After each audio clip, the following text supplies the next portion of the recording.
بعد نهاية كل جولة مكتب الرابطة يعقد اجتماع ويصدر أحكامه على أحداث المباريات ويغرم الأندية وحتى الأشخاص اللي يرتكبوا تجاوزات مخالفة للقانون. رجعنا على العقوبات اللي أصدرها مكتب الرابطة منذ انطلاق الموسم الحالي 2025-2026 بالتفصيل. لقينا أنه تم تغريم أندية الرابطة المحترفة الأولى ب512 ألف دينار و500 دينار، والنصيب الأكبر منها على النادي الإفريقي ب66 ألف دينار و500 دينار، بعده الترجي ب62 ألف دينار، وأقلهم شبيبة العمران ونجم المتلوي اللي صدر ضد كل واحد منهم غرامة مالية بقيمة 500 دينار فقط.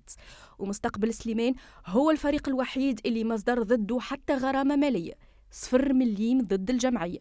العقوبات تتراوح بين 500 دينار و20 ألف دينار. أقصى عقوبة سلطت مرتين الموسم الحالي ضد كل من النادي الرياضي البنزرتي في المواجهة اللي جمعته بالنادي الإفريقي في الجولة الرابعة بعد ما تم إصابة الحكم المساعد على مستوى الرأس، والترجي الرياضي الجرجيسي اللي جمهوره ألقى المقذوفات والحجارة.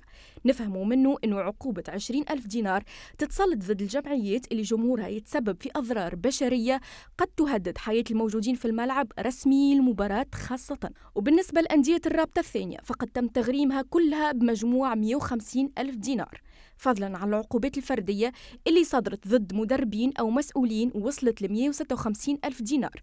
كما تم إصدار عقوبات ضد شبان الترجي والإفريقي ومسؤولي الصنف من الفريقين بعد أحداث مباراتي الدربي ذهاب وإياب في بطولة تحت 19 سنة بقيمة 6000 دينار و600 دينار.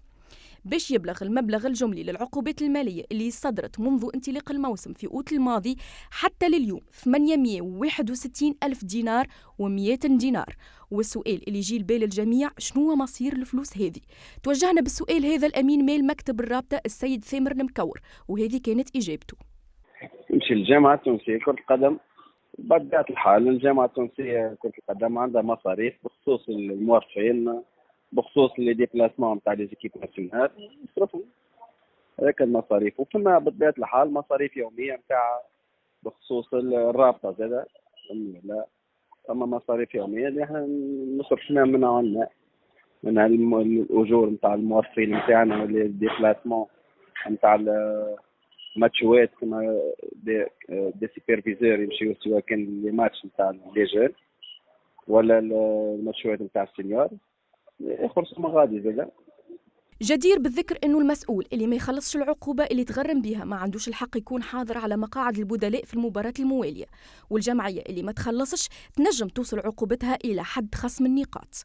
والعقوبات هي سياسة ردعية من الجامعة التونسية لكرة القدم لتجنب التجاوزات الأخلاقية والقانونية، فضلا إنها مصدر تمويل ذاتي للجامعة.